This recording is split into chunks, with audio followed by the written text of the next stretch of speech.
9મા ધોરણની દીકરીની બેગમાંથી દારૂની બોટલ નીકળી. 14 વર્ષની દીકરીની દારૂ સિગરેટની લત અને પ્રેમીઓની જાણ થતા પિતાનું થયું હાર્ટ એટેકથી મોત. મોબાઈલ અને ટીવીના વધારે પડતા ઉપયોગના કારણે બાળકોના શિક્ષણ ઉપર થઈ રહી છે સૌથી મોટી અસર. તમારા આ પ્રોબ્લેમનું સોલ્યુશન છે સુરતમાં આવેલી best residential school PP Savani ઇન્ટરનેશનલમાં. પહેલાના સમયની અંદર પ્રભુ શ્રી રામ ગયા અભ્યાસ માટે ગુરુકુળ, પાંડવો પણ ગયા ગુરુ દ્રોણના આશ્રમમાં, ભગવાન શ્રી કૃષ્ણ પણ ગયા સાંદીપનીજીના આશ્રમમાં. એટલે કે શિક્ષા મેળવવા માટે તો ઘરથી દૂર જ જવું પડે. અહીંયા પણ 5 શક્તિનો સમન્વય છે. પહેલી શક્તિ છે રિઝલ્ટની. ગુજરાતમાં છેલ્લા 38 વર્ષથી બેસ્ટ રિઝલ્ટ આપતી સંસ્થા અને છેલ્લા 5 વર્ષથી જેડબલી હોય કે નીટ ગુજરાતમાં ફર્સ્ટ રેન્ક આપતી સંસ્થા છે પીપી સવાણી ઇન્ટરનેશનલ સ્કૂલ. અને બીજી શક્તિ છે સ્પોર્ટ્સ.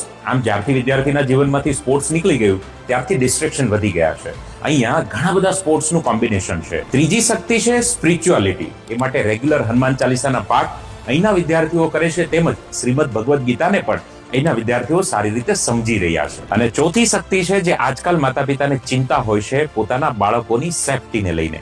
અહીંયા ગર્લ્સ અને બોયઝ એમ બંનેની સેપરેટ હોસ્ટેલ છે. અને પાંચમી શક્તિ છે સેલ્ફ સ્ટડી, કે રાત્રે 10 વાગ્યા સુધી પણ ફેકલ્ટી એ બાળકોના ડાઉટ સોલ્વ કરાવતા હોય છે, જેથી વિદ્યાર્થીનું સેલ્ફ સ્ટડી થાય છે પાવરફુલ. મિત્રો, આ એ શિક્ષાનું ગુરુકુળ છે જ્યાં આદરણીય વડાપ્રધાન શ્રી મોદીજીએ આ જગ્યાનું ભૂમિપૂજન તો કર્યું છે, પણ આ સંસ્થાનું ઉદ્ઘાટન પણ એમણે કર્યું છે. અહીંયા ભારતભરમાંથી અત્યારે વિદ્યાર્થીઓ અભ્યાસ માટે આવી રહ્યા છે. સીટ ઓલરેડી હોસ્ટેલ ફૂલ થઈ છે, બટ છતાં બી તમે આ નંબર પર સંપર્ક કરી એઝ અર્લી એઝ આ સંસ્થામાં વિઝિટ કરીને ફ્રીમાં આપનું ગાઈડન્સ પ્રાપ્ત કરી શકો છો.